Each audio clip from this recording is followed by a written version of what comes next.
So there were two, was it last fall?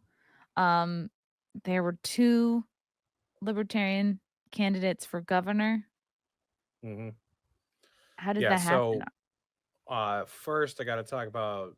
Did you ever see Jeremy Kaufman's videos? Like "War is Gay" was one of them. Um, "War is Retarded" was another one. I mean, he just made Was he these the one that was running for hilarious. US Senate? Yes. Okay. Yeah.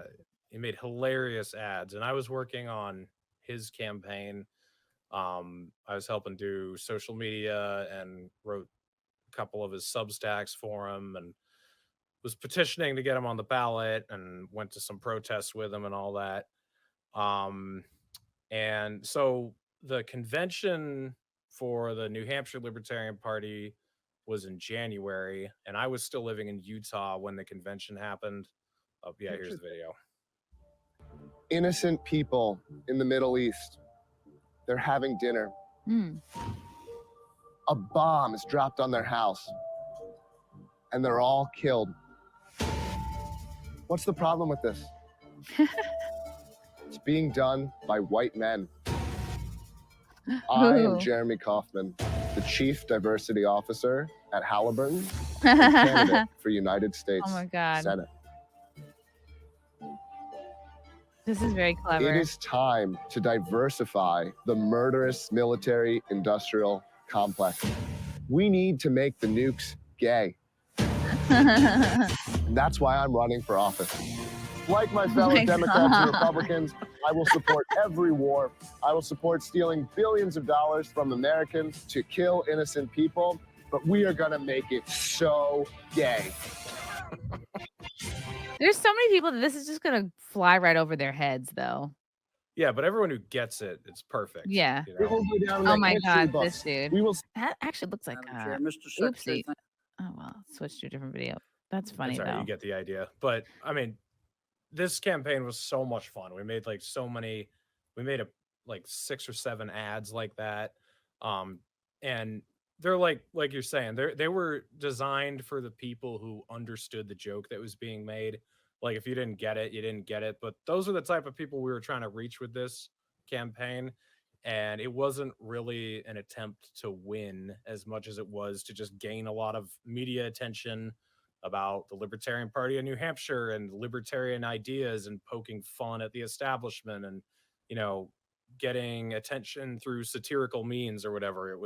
That was really what the objective of Jeremy's campaign was. So for governor, so just a little context, the convention happened in January of 2022, and I was still in Utah in January. I didn't move back to New Hampshire until June. So I wasn't there for the convention. But my understanding is for governor, they wanted a candidate who basically wasn't going to run a campaign, but was just like a paper candidate who was going to be on the ballot just so that they could get votes, is my understanding. Like, so that was Does that Carlin work? Borsenko. What's that? Does that work? It didn't. So what happened was Carlin Borsenko was running for governor, and then this guy named Nick Sarwark, who's kind of from the old guard of the Libertarian Party, who really hates us and hates a lot of my friends. Why? It goes back a long way, but he thinks the Libertarian Party should be very professional, and that it should, reach really moderate, more left-leaning liberal voters, and like we should just be really, milk toast, and if we just say the right things, then people will hear us and they'll vote for us.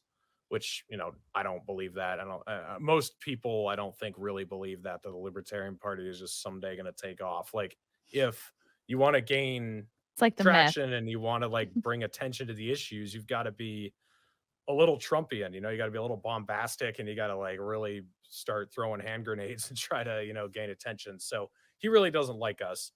So he ran. He got another person to run, and her name was Kelly Halderson. So there ended up being 2 people on the governor ticket, and Kelly Halderson ended up getting more votes than Carlin Borsenko did, which was kind of funny. So I should say I don't have any personal problem with Carlin. I mean, I know she's been taking shots at me on Twitter lately, but I never even like looked into any of the scandals surrounding her or whatever because I didn't care. My disapproval with her was that she just wasn't a libertarian and wasn't a good look for the brand that we were trying to push. Like No, I would say it was grow just the hair out, lose weight, get a little bit of a Fox News look going. yeah, it was just she was always like getting into fights with people all the time, and she was never really talking about hardcore libertarian issues or so. Oh, yeah. I don't All our know, it was content is just just, like, confusing. videos, like, taking, like, personal attacks on just, like it's like high school. It's like, "Okay. Yeah, What are you trying to change here?" so I don't know, it was I think it was a mistake, but I think we've learned our lesson with that one, and I don't think we have to worry about her coming back. I think she's distancing herself from us now, which I think is a good thing because I don't mind being distant from her. So there you go.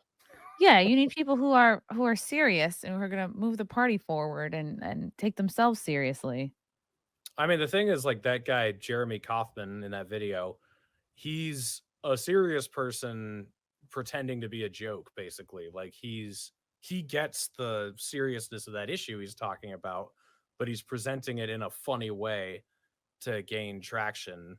Where Carlin was more like a joke who was treating herself like a serious person. It's like the worst combination. I was just like, this isn't working. This isn't what we need.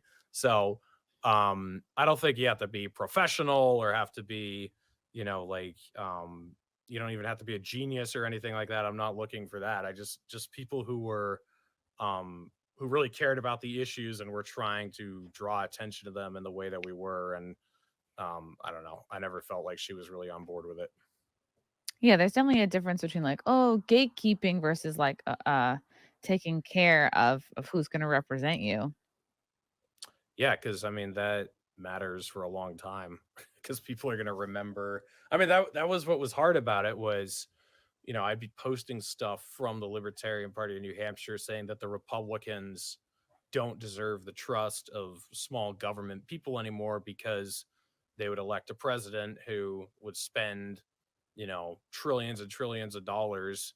And then a lot of people in the comments would throw it back on our face. Well, look at who you're running for governor. And it was like, I was banned off of Uh, Twitter. I just got banned. I just got reinstated a few months ago. oh, no, what were you Um, banned for? oh, I made a joke to somebody that was